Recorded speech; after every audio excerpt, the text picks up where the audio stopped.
Former Secretary of State Hillary Clinton is going on the attack against House Oversight Chair James Comer. Clinton demanding a public hearing as part of the Oversight Committee's probe into convicted sex offender Jeffrey Epstein. Clinton writing on X, "If you want this fight, James Comer, let's have it in public. You love to talk about transparency. There's nothing more transparent than a public hearing. Cameras on. We'll be there." Here to break down what this statement from Clinton could mean is the Hill's White House columnist Niall Stanage. Niall, thanks so much for joining us. First, what are your initial reactions to Clinton's call for a public hearing? I think it's basically her trying to get the most favourable circumstances that she can now that both she and former President Clinton have agreed to testify.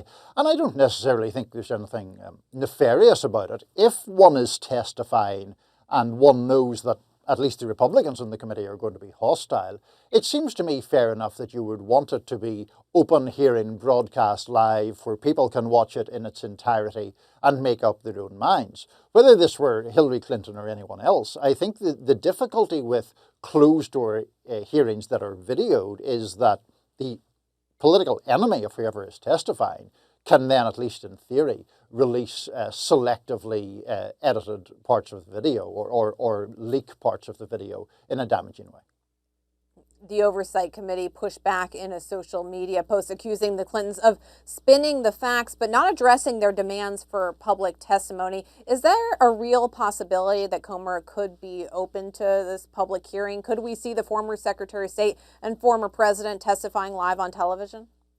I think it is a possibility. Now, James Comer doesn't seem enthusiastic about the idea, to say the least. He has previously made comments where he has suggested that open hearings before the cameras basically encourage grandstanding among members of the committee and encourage those kinds of exchanges that are perhaps very explosive or very confrontational but don't illuminate very much. So, as for now, it appears that he doesn't seem all that keen, but his argument is that the video requirement was always part of the agreement to testify at all. He's arguing, and Republicans on the committee are arguing, that it's the Clintons who are trying to move the goalposts here.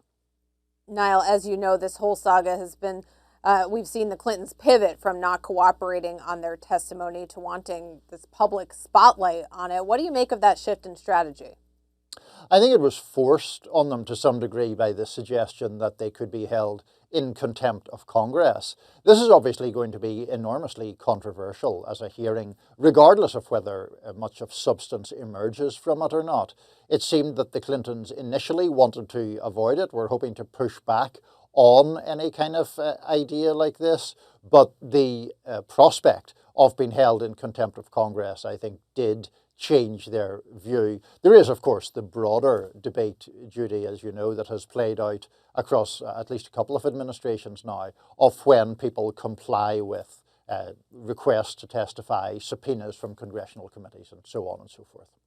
You mentioned substance. Do you think anything meaningful will come out of either of the Clintons' testimonies? For all the hype, there's been a lot of talk, especially on the Clinton side, that this won't add anything new beyond what we know from the Epstein files. Right now, I have a somewhat hard time imagining there will be some massively scandalous piece of information that suddenly emerges. That's not the signals that we're getting.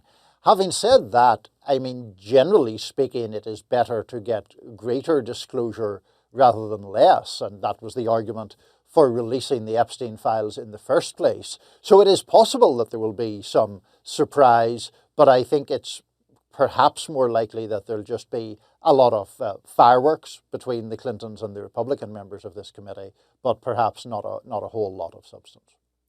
Hillary Clinton is scheduled to testify on February 26th. Bill Clinton will testify the very next day. What should we be keeping an eye on during these next 3 weeks as this whole situation seems to unfold?